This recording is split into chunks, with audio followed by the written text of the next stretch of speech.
Welcome to the Master Your Millions podcast, the show all about your financial potential and leaving a legacy for future generations.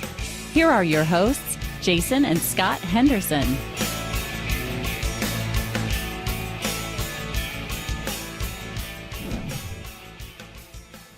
Thank you, Scott. I am excited today with our guest. Our guest is Anu Amin-Ra. He's a friend of mine that I met, 6 or 8 months ago at Secret Knock, and had a very delightful conversation with him. One of the cool things that happened at Secret Knock, the one evening he was at a table and he was custom rolling cigars out of tobacco that he grows on his farm, and actually his family has been in the tobacco business for about 100 years. And it was an art. It was really quite cool what you were doing. Yet we talked about how his family has been in this business for a long time, and there's intergenerational play here and how they are doing things. So it fits in really good, Scott, with our whole theme on our podcast about generating, enjoying, and passing on millions. So Anu, thank you so much for being a guest on our podcast today.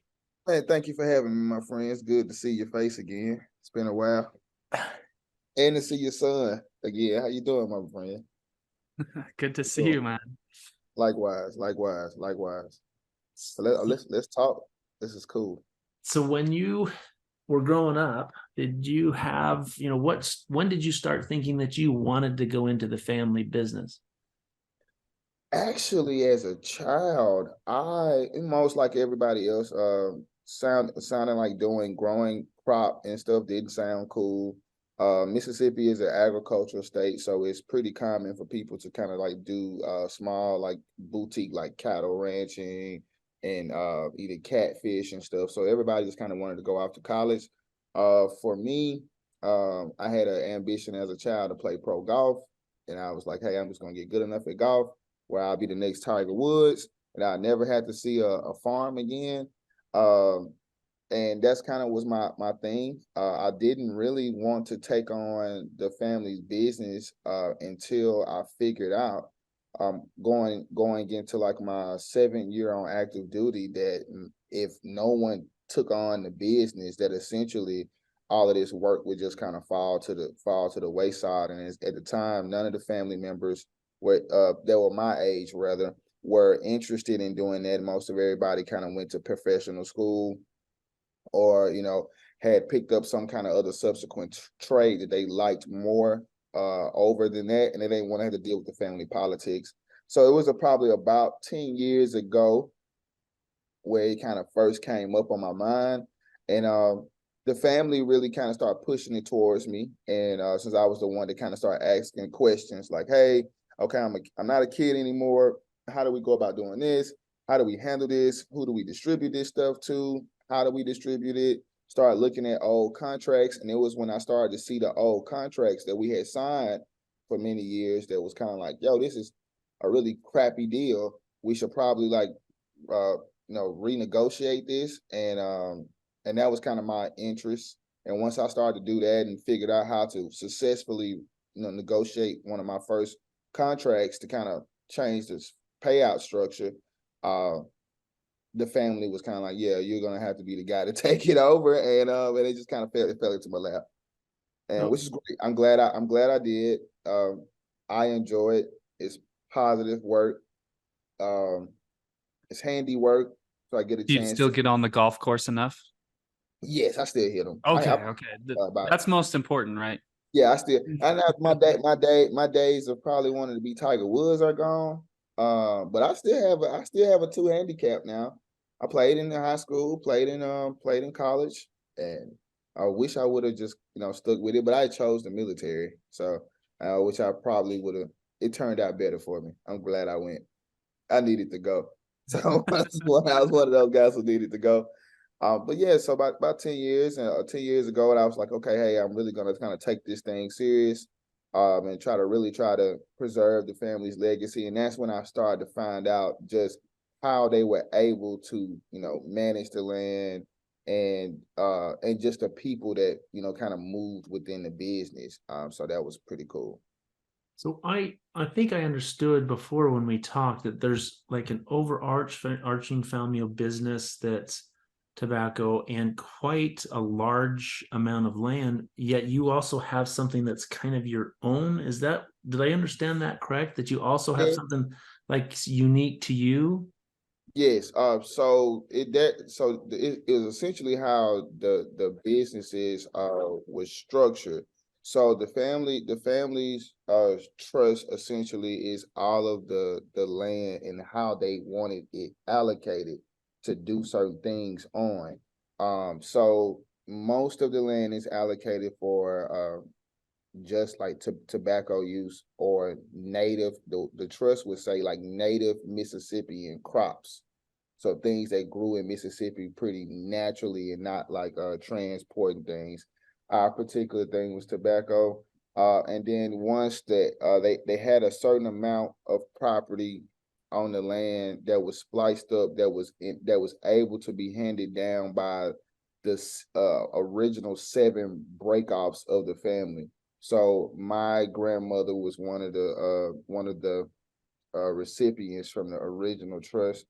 So her family gets a block of land, and then no matter who or what happens, you have a main heir of the trust, and then each family has a representative. And since we are Native Americans, so I'm Choctaw, we still use tribal terms, and that would be like the chieftaincy board. And from there, my grandmother can hand out land that goes down to me. So I end up getting a portion of the land from my grandmother's portion of it, but then I'm also now the heir of the property, the entire property, the entire estate now, and that's just because I'm the only person that wanted to take it. So the entire property that was your grandma's portion. I understood that. No, So it goes to the generation before your grandma. Like three generations before her. So it's my her great grandfather. So it's like 5 generations. So we've had this now. We've had this land now about 200 years now. The same plot of land, about 200 years now. We've been growing tobacco on it about 100. Yep. So, but the same plot of land has been there 200 years now. So now that you've become that, will you be merging I understood it like you have 100 acres that you got, that you started doing a special type of tobacco that you're putting into your custom cigars, right? And you said something about that when you want to go into business, there's an opportunity to borrow from the family or something. You get some sort of grant from the family. Tell us a little bit how that works. I mean, is that only in agriculture, or can you do other things? How's that work? Agriculture. So now this is the thing, from kind of reading through it and just kind of figuring out the philosophy of the men at the time who were kind of like making these decisions. They were kind of building this thing out to make someone in the family have to assume the family's business, or it ruins it for everybody. So if there is no tobacco and then no one is doing tobacco, then it's gonna mess up the primary source of income for tax purposes and all of this other stuff. So it always makes someone have to do it, and then that everybody appreciates it in the end. So if you wanted to borrow money, the only 2 things you could borrow money from the trust, which you still had to pay back, and it's interest rate that they had adjusted on there, which is like 3.6% on the money, was either education, if you were gonna go to like secondary education for school, or you're gonna start agriculture based businesses. That was it. So if you wanted to buy cattle, that's fine. You wanted to do like catfish, that's fine.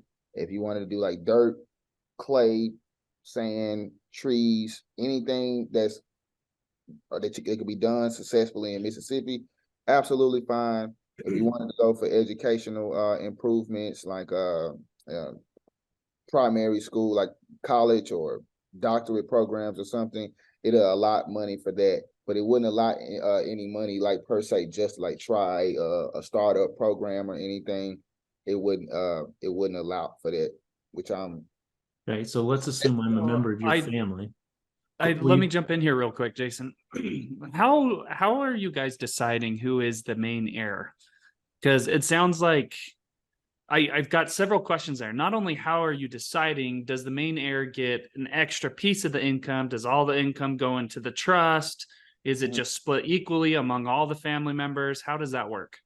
So the trust itself, the main family trust is irrevocable. But then inside of it, it has a few businesses. Of course, we have like timber, gravel and sand, and all of that stuff. It's kind of bunched up. Then it has we used to sell water from the back end of the property. It has that, and then the tobacco. So the how we decide is essentially with a board election, and we're using, it's kind of like this inner form of government almost. So we still using tribal terms. So we have a tribal board, and it's the representatives from each branch of the family, and particularly that runs through the matriarchs of our family. So whoever are the oldest women to birth the children, each one of those women in the family, and right now we have 12 of them. We have the 12 oldest women. We're just kind of far as who started the family line. So 12 of those, and whoever are their sons in this case, would vote. So that'd be like uncles, some of my great uncles that are still living. They would be the people that'll vote on whatever is being pitched at hand.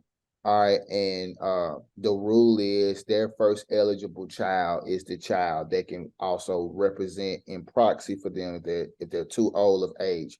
So it's kind of much like a way to give power of attorney, if you will, to your child. It's like if Jason said, okay, hey, I have access to this much amount of land, but I'm 87 years old and I just don't feel like dealing with a whole bunch of young people talking about what they're going to do with the property. Hey, son, go represent the family and vote no to everything. And and that'll be probably your how you have to go about it. So now how they split finances is really cool for me. Out of the whole pie of 100%, 10% is what is spreaded amongst the family. They divide the 10%, pretty much the interest off the interest of the trust, amongst the entire family through a yearly distribution where it pays out into like a pool of money, and then it divvies up, and it only divvies up to people who contribute too. So like you know how you go to church and you make like charitable donations, you can put money into a and I think the way they explained it to me, because I've looked at it a couple of times now, and I'm still learning because it's so vast.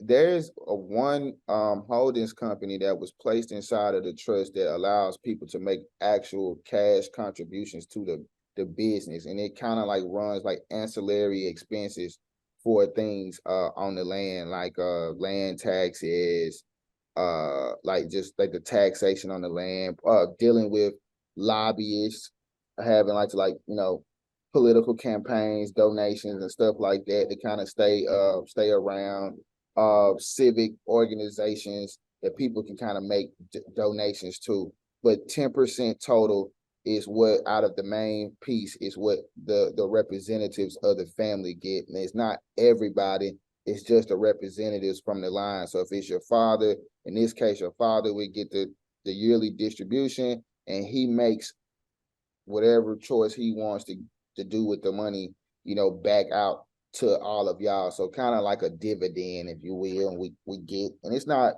big, but it is enough for country people in Mississippi to be like looking forward to it when it comes out. Or when it comes out, people are happy they're ready for it. And it's kind of like almost like having tax season twice. and it comes in a weird time of the year. It comes in June.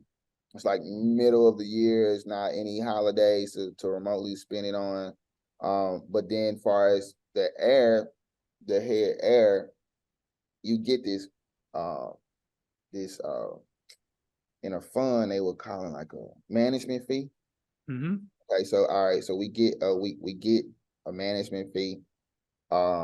Here's the restriction. The restriction is you can only use the fee to buy more land. That's it. So you can't use it for anything personal, just to buy more land. So and if you're not 10% is distributed amongst others, Mhm. and 90% goes to the heir who is supposed to buy more land. Did I understand that right? All right, no, so I get you get a fee. The 100, like, so the 90% is still untouched by me as well. I just kind of manage it, and I get a fee of 3%.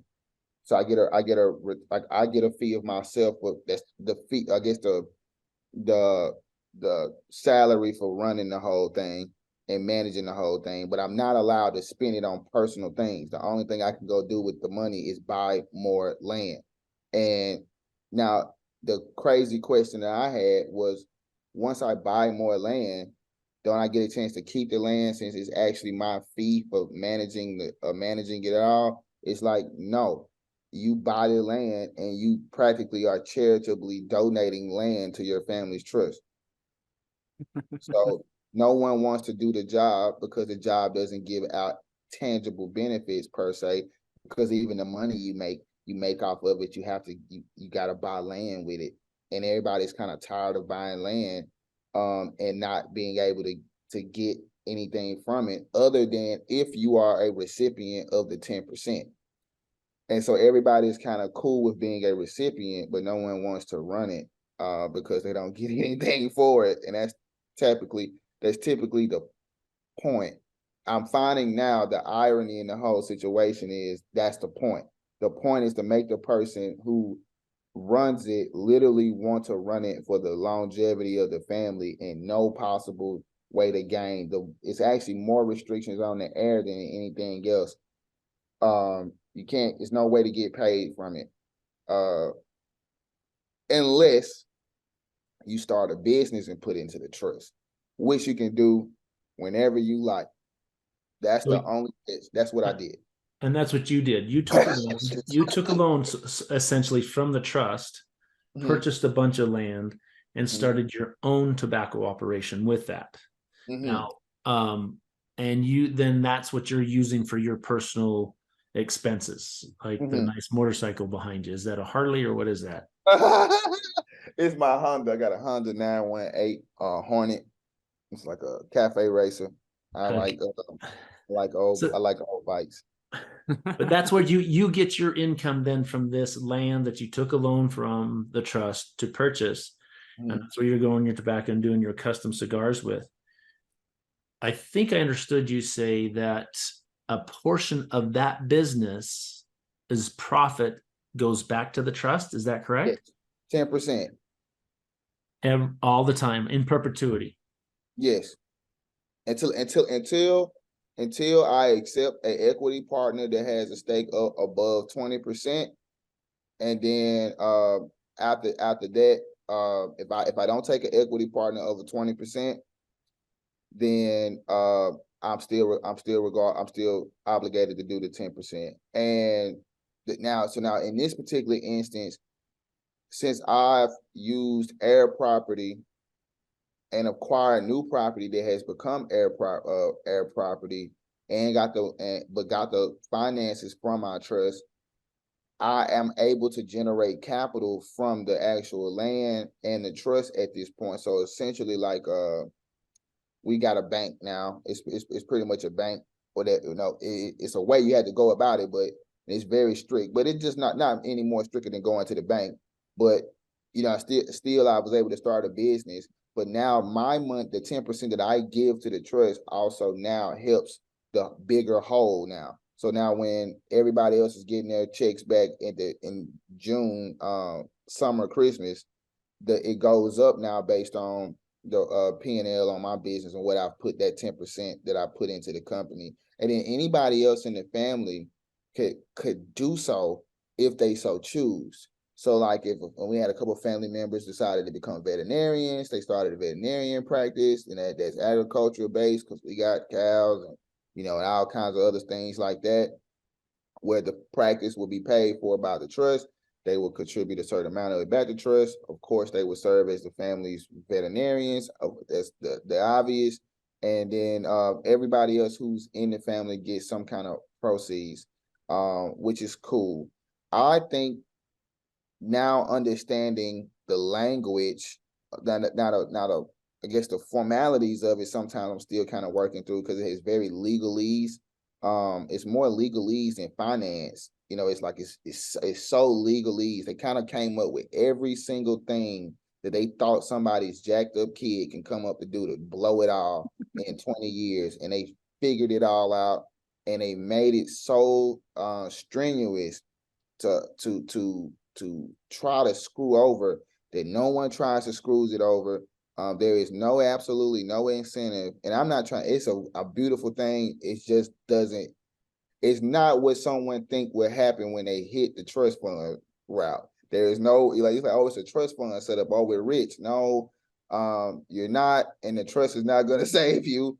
You got some options you can do to kind of like benefit off of it. Now I would consider it more of like being an elected official where you kind of got access to the pot of money, but you gotta do a lot of moving around to get to it. And that's kind of where we at. So I enjoy it, but won't nobody tear it up. So even now, I think now, even with the children, even with my sons, there is no possible way to tear this thing up. I don't see.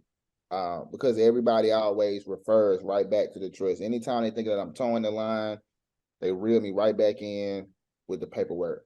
Like, hey, dude, you know, this says that, you know, you can't have this much going on over here. You can't run this close to the water. I know you think the water is going to make the tobacco better, but the trust said you can't get this close into the water, and we got to stay away from the water. Okay, you know, you can't add certain businesses. Also, restriction on business types to even, remember I told you, you can add your own business into the trust at will. It just can't, it has to be like something that'll benefit the trust, and that's going to be agriculture stuff. So like if you wanted to start like a private law firm that had nothing to do with agriculture, it'll be no. I had an uncle who was a mass torts attorney. I don't know if y'all familiar with mass torts. It's kind of like if a bunch of people all sued a company or something for the same cause, like asbestos, and let's say 10,000 people were affected by Hilton for asbestos, and all of them sued Hilton at the same time. It's a mass torts case. He did a mass torts case for against like Monsanto. If that the law firm will work in that instance, be able to exist in the trust because it has something to do with agriculture. I guess that's their and no one wants to do that. So I guess that's kind of where we at. So every June when these checks go out, roughly how many people receive a check? I'll tell you right now. That's the question of the year right there. Okay. 215 people. 215 people. Mm-hmm. All of them descendants of one couple, one husband and wife that started this whole thing 5 generations ago. And they're, like you said, they're not rich. However, it's supporting them some good. It's like Christmas in June. Yeah. And I've been able to. Do you have family reunions other than the council getting together to vote on things? Yes, we have them twice a year. And tell us a little bit about a family reunion. It's about 2,000 or 3,000 people. It's so many people that you meet new family member like every year. Because my family is very, very big, very, very big. So there's some context to put into this. so the particular trust that we have right now is the trust information of two siblings and their wives out of 10 children.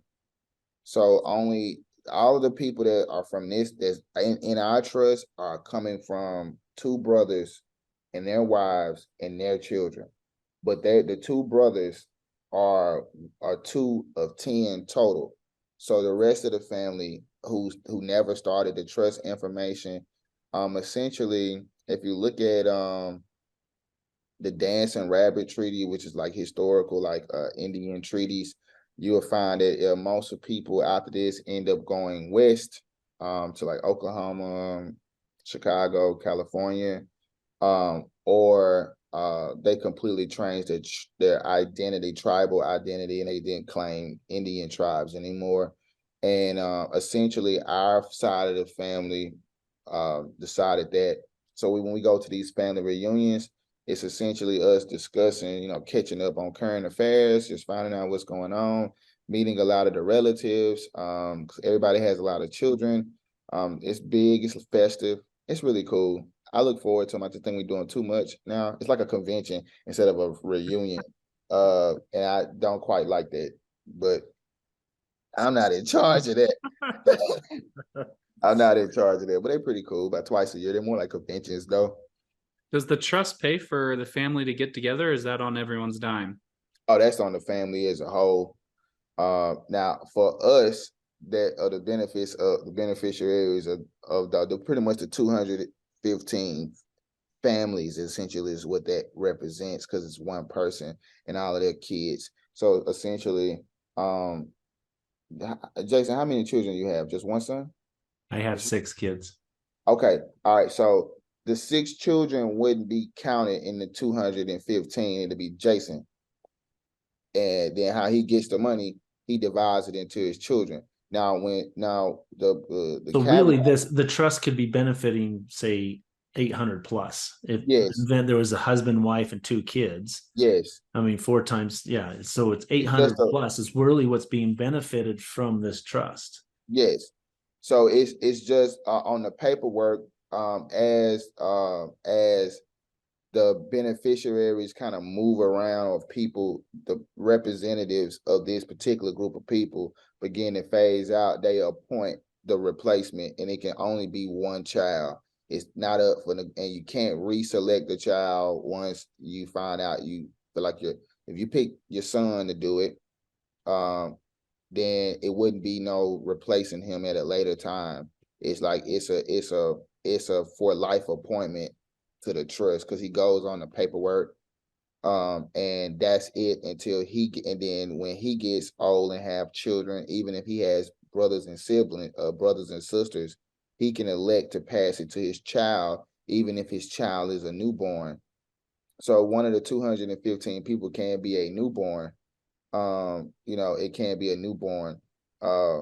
Just had to have a conservator to manage that. So I think last year, and also I give you the actual number, how much money that was last year. All right, so it was $2.6 million that was paid out to family members, to the 215 people, which came out to $12,000 per family over the summer, which $12,000 in Mississippi is a good little extra bit of cash to get in the middle of the summer, and you don't have to spend it on Christmas gifts and stuff like that. Now, birthdays in August will probably set you back if you're a birthday giving person, because half of our family is born in August. So that's a lot of gift buying. So people stop giving gifts around that time, so they don't give gifts. It's just nice little parties. So between 215 families, that's about $12,000 that they got in a year. And then, so of course, quarterly. So quarterly, that's $3,023 if you wanted to count 4 quarters worth of income, which is a pretty decent stock portfolio, I think, for like somebody, like for a person, like an inexperienced investor to get like returns like that on that. So now so yes, it's $2.6 million. So the returns on that investment would essentially be infinite for the fact they didn't put anything into it to some degree other than being born into the family. Yeah, most so people obviously you're into to somewhat have acumen in investing, and in particular investing in real estate. Mm-hmm. I mean, that's really been sort of the secret sauce here, is having the land, a vast tracts of land, it sounds like. In the event you were to give advice to others, what would you say when should they start consider investing in real estate? Man, I actually think it's as early as possible. But it's one thing, my family was kind of really, at a young age, was really kind of hard sticklers on, you got a neighbor who just is really, they mow one part of their yard, and your yard kind of comes together. They'll mow theirs down and leave yours high, and they won't even catch the patch. Okay, my family is kind of like that. They were really, really big on like property lines and like American ownership, owning the land and things like that. So they weren't necessarily big on like commercial buildings and like owning that type of stuff, even though I'm more into that, into the possibility of that. But they definitely believed that as early as possible, having a respect for the land, really just kind of having some kind of connectivity to the land, makes it valuable enough to the person to want to procure it. So the spiritual reasons behind for the land, especially in a place like Mississippi, and my father's father, have been here. As long 10 years after the first census, so that's 1801. So yeah, not 11, 18, yeah, so 11 years after the very first census, my family has documented record of being right here in Mississippi. So they talk about that all the time. They teach us very young about it. For me, I would suggest as early as possible. I think that the easiest thing for a developing mind, such as you all, do fund management. For us here in Mississippi, I would say buying as much raw land as you can find. And then my father's perspective is that way: buy as much raw land as you can find. And then you can always get your bright friends and family together and do some developing of the land. But the key to it is you need to own some land first. That's normally get the dirt, buy the dirt. And I think that Greg Reed said that, buy the dirt, and here in Mississippi, the city that I own a home is in Madison, Mississippi. And the mayor has been the mayor since 1980. Like literally the year 1980, she's been the mayor. So she's been the mayor 43 years now. And she literally bought all the dirt 25 miles out, just like the Greg's book said, ironically, all the way up to Main Street. Her family owns the real estate company. If you want to buy real estate, you got to go to her company to buy the real estate. Any listing for town. There's no apartments here. She refused to let apartments be in the city of Madison. There's no apartments, things like that. So she did a really good job with the land. I think that's a good idea, as early as possible. As my little girl just bought her first plot 6 months ago. How old is she? 12. You have a 12-year-old that has purchased land, so you're living exactly the advice you're giving. Yes, that's awesome. And I just and I probably wouldn't have if I didn't see how what I would have considered, having gone to college and all of this subsequent like corporate experience. I would have believed on paper, just from sheer time, that maybe my ancestors weren't the smartest group of people. Just come like, hey, no one around here is just like extremely college educated and went and all of that, but they have a lot of common sense. And the one thing that they do know is they know the land. They know the land. they know how to squeeze everything out of it. But then I had to find out, like, well, who helped them structure the trust, which was a big thing for me, trying to figure out how they did it. And this is what I'll tell you, some fun Mississippi history here. A lot of people talk about the Confederacy and it gets racial. And I think that's a huge disservice to the history of the Confederate States or just the Confederate Army or just the South in general, because the structure of the Confederacy is an Indian concept.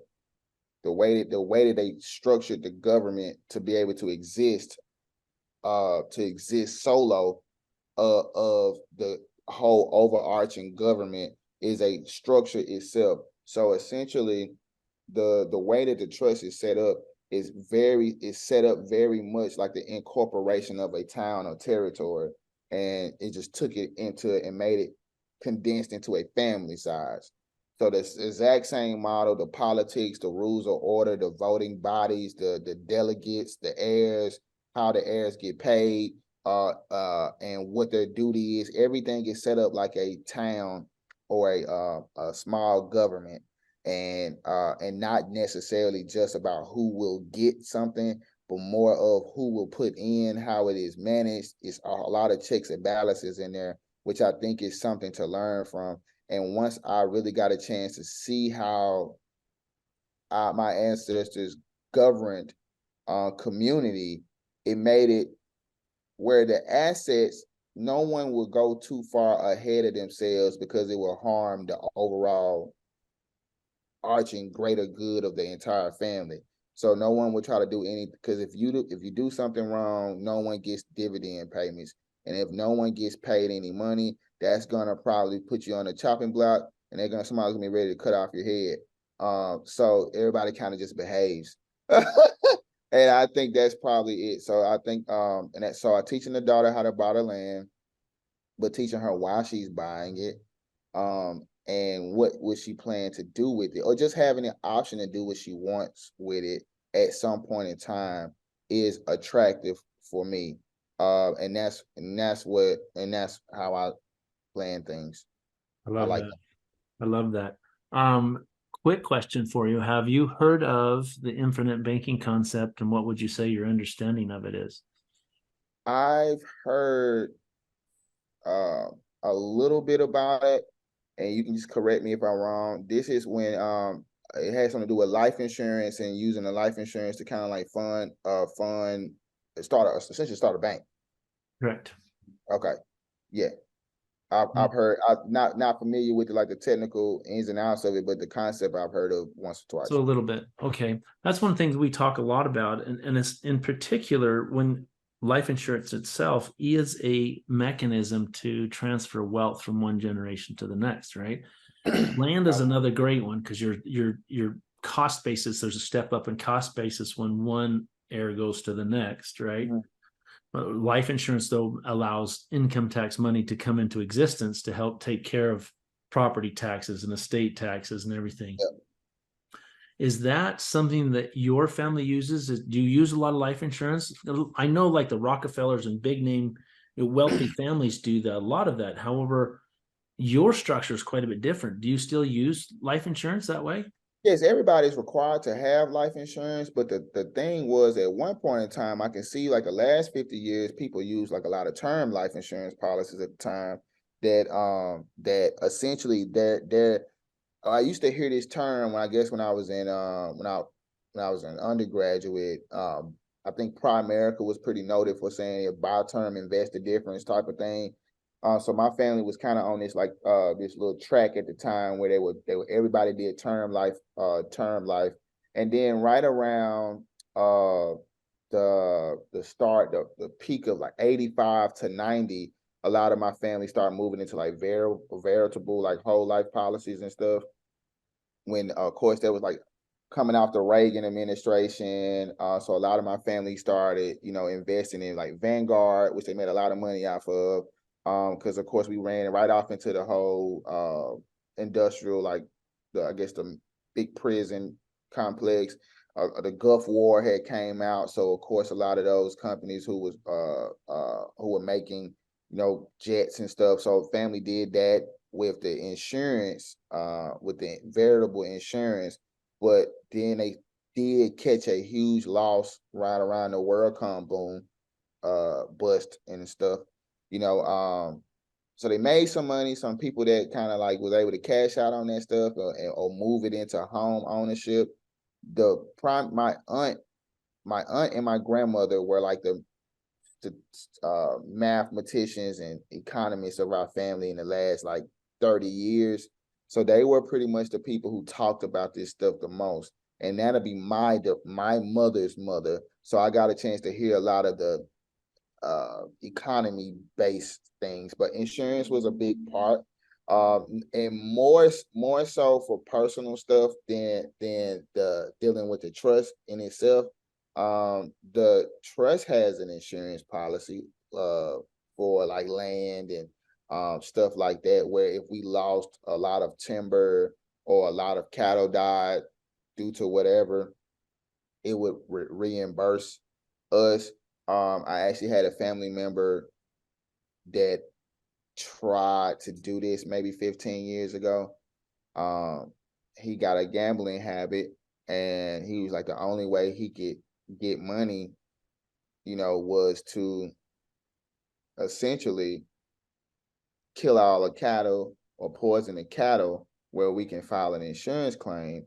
And an insurance money, of course, was going to be a lot of money, which was going to make sure that on summer Christmas, instead of around about 12,000 with the adjusted for inflation, it would have been more like 46, 47,000 with the insurance payments.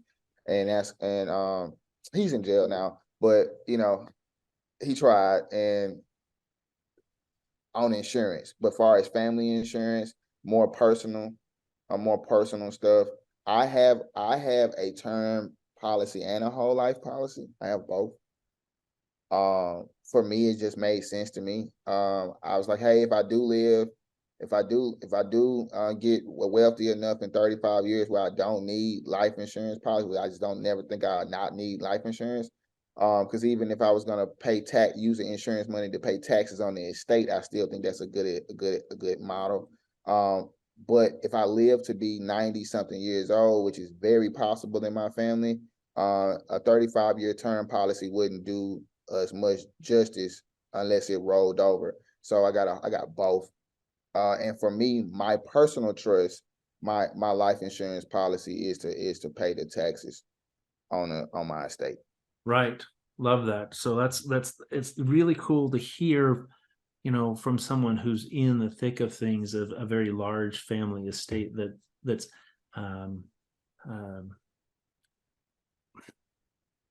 verifying that life insurance is an integral part of how the estate is staying and being able to perpetuate. Yes, bro. And in it's particular, like, whole life. I mean, you said, variable, there's some trouble with that. There's been a little bit of flashes in the pan here and there. So that's really cool. yeah. Appreciate you sharing that with that. That is something where I in particular, and Scott and I are very adamant about that people need to have the right kind of life insurance to where they're the beneficiaries, the first beneficiary, but also has something that allows the state to go on. I mean, there's an old term that said he bought the farm, which means he died, right? And what it means is they had life insurance that came into existence to make sure the farm would stay in the family, the property taxes and whatever would be paid to the government, right? And that's what it means that he bought the farm. It means actually he died, but it has all to do with life insurance. Life insurance and passing it down, and that was, to your point, I think that's something I'll probably start talking about, because a lot of my family, I don't have much immediate family that don't have life insurance policies. I think since that has came into existence more prominently in the time that we've been around, that's probably been the saving grace. So now, most of our family, for the general part of it, are middle class. Like, which is a beautiful thing, especially with, the narratives that they put on the internet, just especially with my community in particular. It's normally one where, people, they complain, seems like they're asking for handouts. It seems the way the media kind of poses it. But to be in Mississippi, which is quote unquote one of the poorest states in the union, for whatever reason, based on the numbers, our family, it generally is middle class. Everybody is pretty middle class, have home ownership, is in, they own their own homes.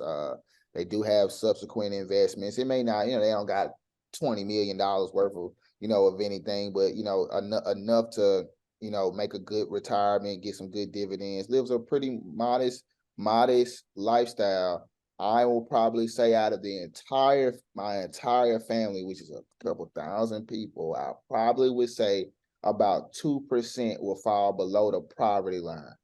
And most of that is due to like habitual incarceration or drug or substance abuse, and not necessarily just due to, and most of these people are working class. And then most of my family, about 60% of us, are not college educated. So most of that is leaning from, things that work, life insurance policy from the previous generation, leaving a nice nest egg, leaving a nice set of, investments already, subsequent properties, even if it's rental properties. So like a lot of two of my uncles, both of them like got handed down 6 apartment buildings. I think the cap rate, as high as I've seen, it was probably like 24% on the property.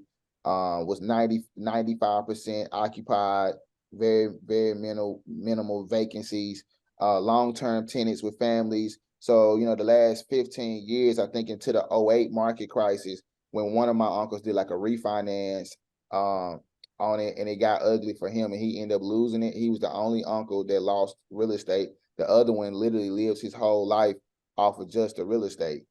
Like just the property, he hasn't went up on rent. Even through COVID, they didn't miss a rent payment to him. Like he got all his rent payments on time. He did halfway housing for people that came out of prison. So when people who came out of prison, they got those transferable skills. He gets rid of their security deposit if they repair or become maintenance men for the place they live. So they fix their own, wiring and everything. So he found out a cool way to do that. So, most people are not poor. And I think life insurance is probably one of those secret conversations that I think we don't talk about enough, because we don't even talk about it enough. I just know that we do it, just know that we That's do. really cool that to hear that. I use examples of, I said a minute ago, like the Rockefellers and some of the big name, here's a family that's in Mississippi that most people don't know about, that still understand the concept and are doing it. And it's keeping the family, several thousand people, going along and doing okay, to some degree, living the dream, right? Living the dream American dream for sure. Like I'm 32. My house is paid for. Like, we've had some issues with of course, with the construction and stuff, just with the trees and things. But other than that, that's just basic stuff that happens to everybody at the course of time. So you get lucky if nothing ever happens to your house and you never need any repairs. But to be in a position at 32 where I own my home, and it's a decent home, enough to start my family. I started a nice family. I have a wife and 3 children and 2 dogs. So it's like, a nice family. I don't have a lot to just do it, like take buy a Rolls Royce or anything. But I can afford to have a nice used motorcycle and a modest 07 Camry, and be able to send my daughter to private school, and and be able to hang out and enjoy myself. And I think most of that. Now, I will say that if everything happens right, by the time I'm 50, I think I got some ambitious goals. I'm trying to be Okay. So in that, we ask, kind of as one of the last questions we ask is our podcast, we tell our guests that, look, we want you to put out to the universe, if you will, manifest a goal that you have, maybe as far out as 5 years or a little bit less, but a big goal. We want you to tell us what that would be, and then also invite you in the same breath that when you obtain that, when you actually accomplish that goal, that you'll come back and have a celebration with us on doing another podcast interview.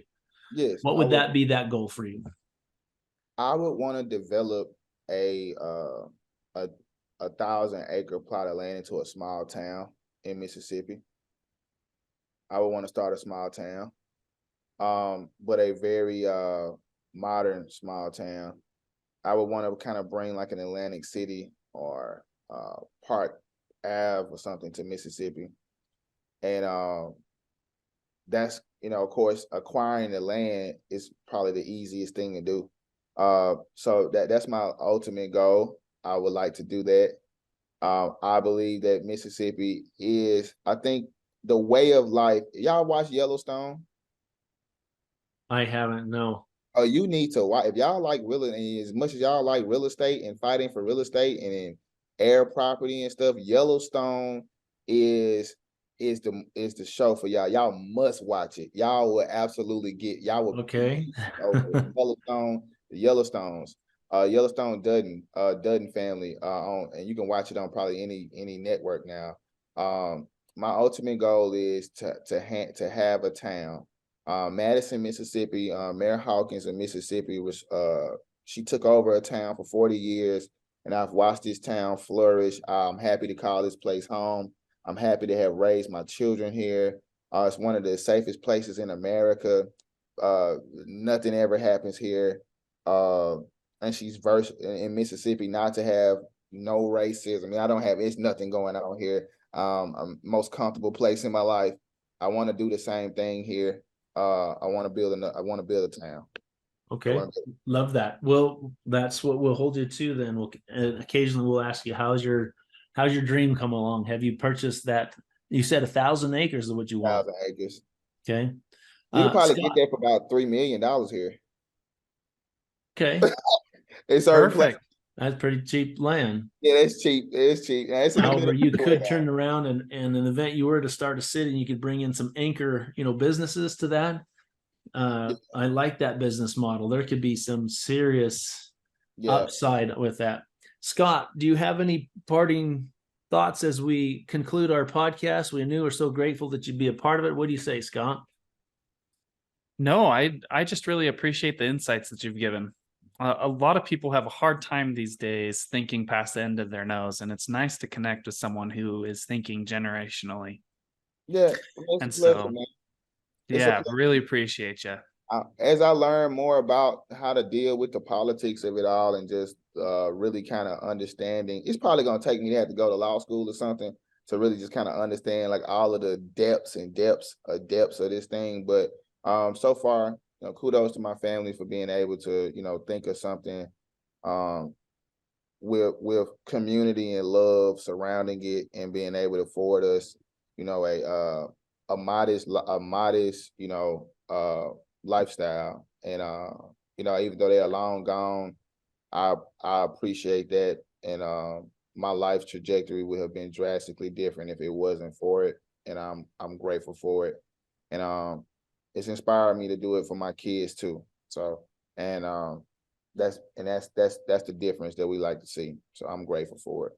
Thank you, Anu. That was awesome. Once again, thank you for being part of our podcast. Thank you. And I'll turn it back to you, Scott. Thanks for listening to Master Your Millions with Jason and Scott Henderson. Check the show notes for any links or contact information about today's guest. Make sure to follow the show so you don't miss any future episodes.